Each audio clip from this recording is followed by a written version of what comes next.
India's first connected car. Well, that's precisely what all of us have been hearing about the Hyundai Venue ever since we got to know about it. But beyond its connectivity features, there's a lot more to a car, and that includes the way it drives, the way it looks, how it feels to sit from once you're in the cabin, and how the features are.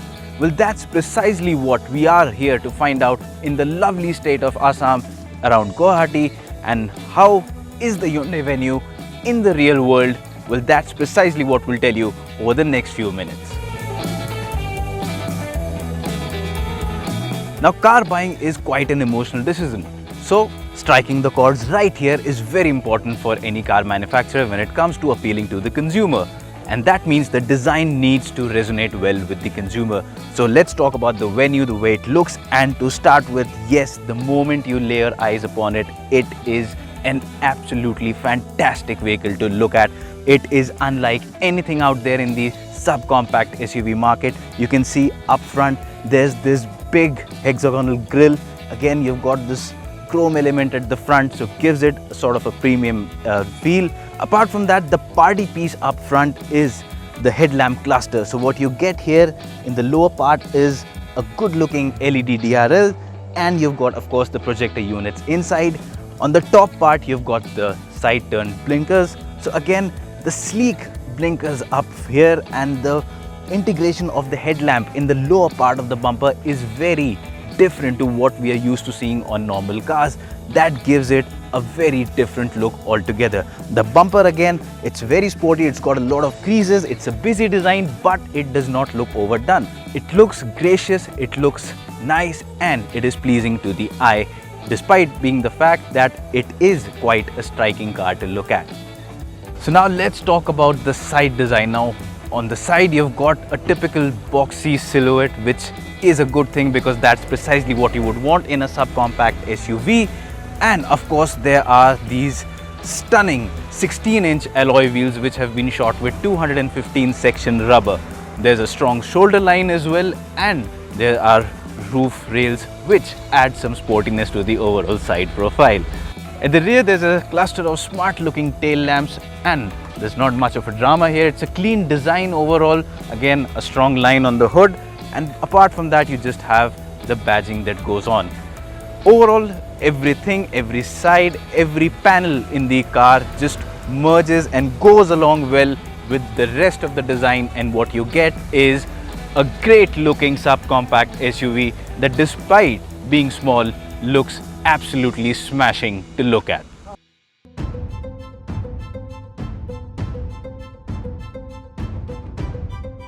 So let's talk about the performance bit for the Hyundai Venue now. And in terms of engine and gearbox options, well, Hyundai is offering quite a lot.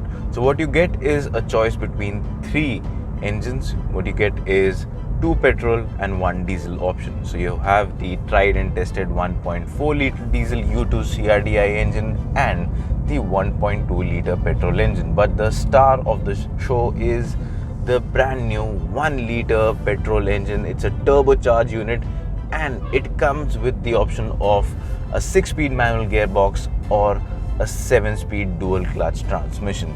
Now, we have driven the 1 litre petrol engine with the 7-speed dual clutch transmission, and I can tell you that it is absolutely a gem of a combination to drive.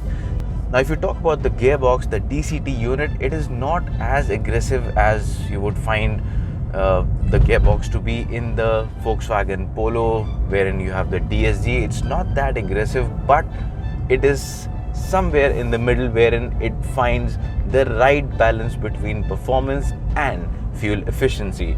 And as a result of that, despite the fact that we were belting the car all through the way while we were driving it, we got an average fuel efficiency of 9.4 kilometers. And mind you, this is when we were driving the car frequently in manual mode, changing the gears way above 5000 RPM mark.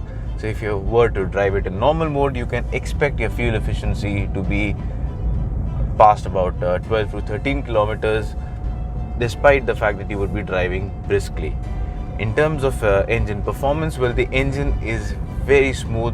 It's a refined unit, and the NVH again is quite nice. There are some areas in the NVH where I feel there could have been some more improvement, but the motor fundamentally is quite smooth, so it in terms of the noise or in terms of the vibrations, there's not much intrusion into the cabin, and that's a good thing. So in terms of power, you always have power on the go whenever you need it. So overtaking on the highway, overtaking the long trailers will never be an issue at all. And even if you want to go ahead and have fun while driving, the motor is going to support you a lot. There's a lot to be extracted from this engine. It's got good power, and the power delivery again is quite nice. It's not really linear, so you do get a good dollop of power if you put your right foot down, and that's a good thing. So it will end up putting a smile on your faces if you decide to go really fast. In terms of drivability too, the motor again is quite nice. The pairing between the transmission and the engine is nice, and that means when you're in traffic or when you're in highway, in any conditions, you will not be bothered at all. The combination just does its job really well, and as a result of that, you can just have an effortless driving. The diesel unit is the same one that you would find in the i20. It's a tried and tested unit, and it works well in the Venue again. It is a little bit more eager than what you would find it to be performing in the i20, and here in the Venue you can only have it with a manual gearbox.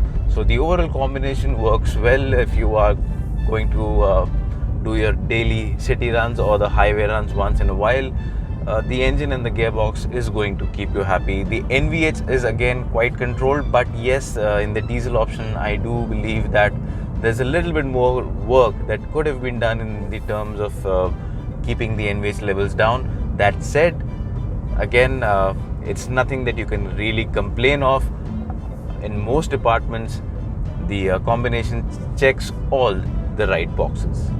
Now, one area where the Venue has emerged as quite a surprising package for us is ride and handling.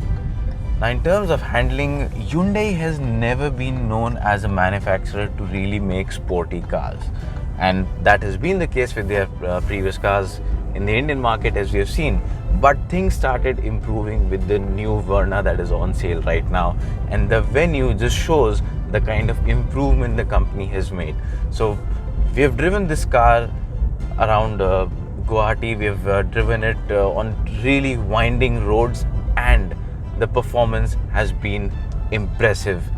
Now, one good thing we noticed about the infotainment screen while we were driving is the way the graphics are shown to the driver.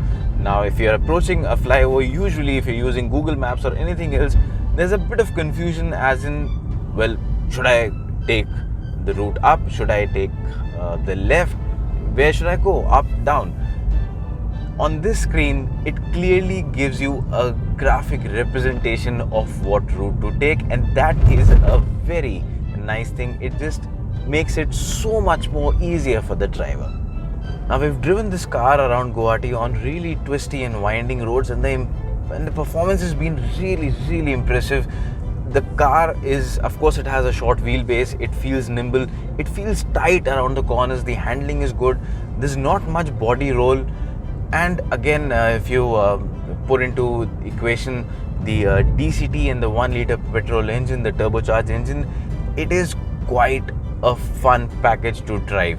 Of course, at this time I must tell you that it is still not the car to buy if you are a hardcore automotive enthusiast. If you're an enthusiast, this is still not the car for you to buy. But yes, if you are someone who is looking for a car where you can have fun, you can still have a lot of features, and you do not want to compromise on practicality, you do not want to compromise on fuel efficiency, if you want all of that, the perfect balance, that's what the Hyundai Venue offers, and that's what the strength of this car is.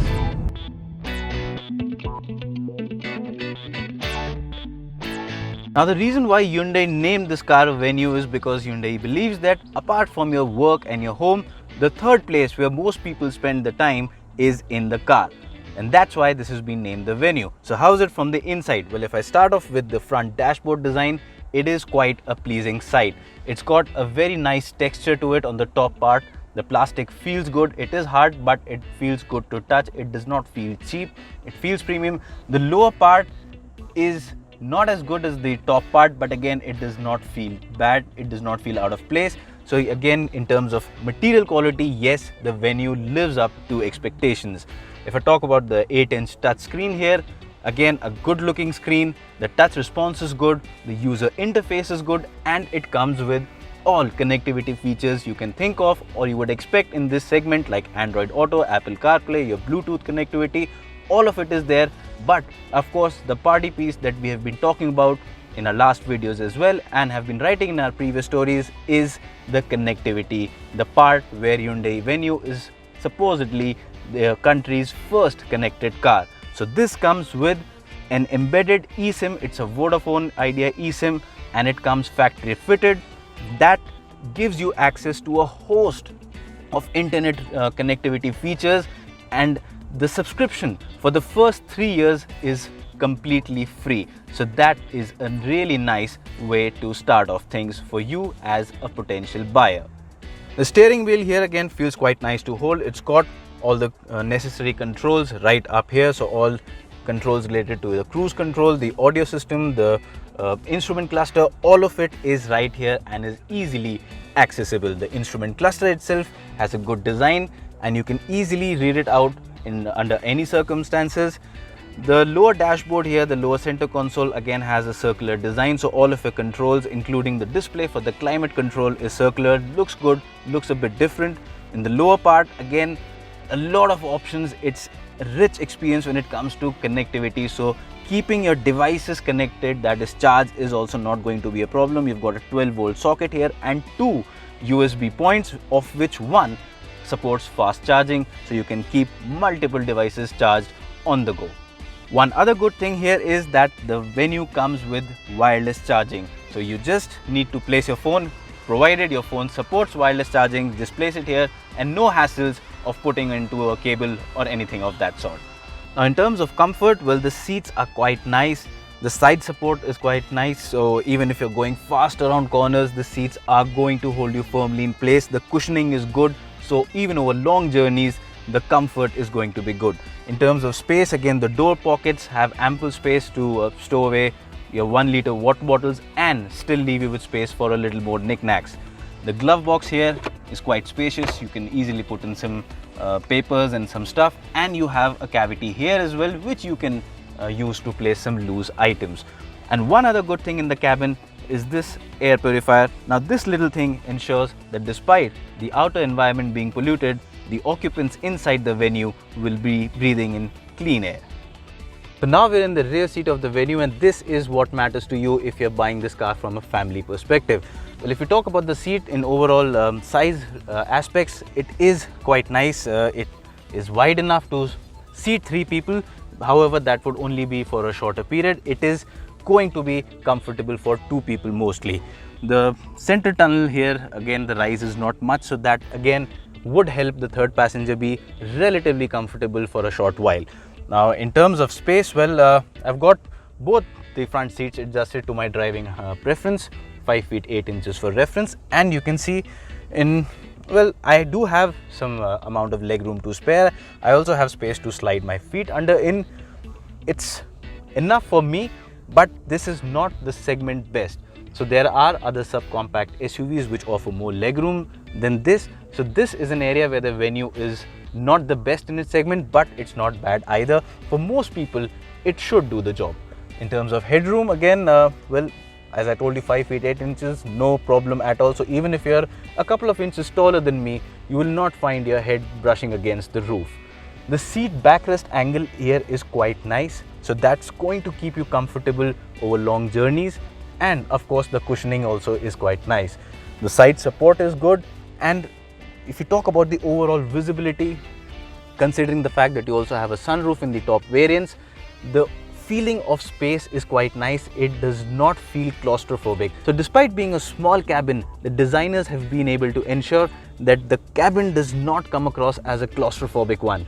You also have rear AC vents here, so again, that's going to help you on those really hot days, and there's a 12-volt charging socket here as well to keep up any more extra devices charged if those aren't enough for you.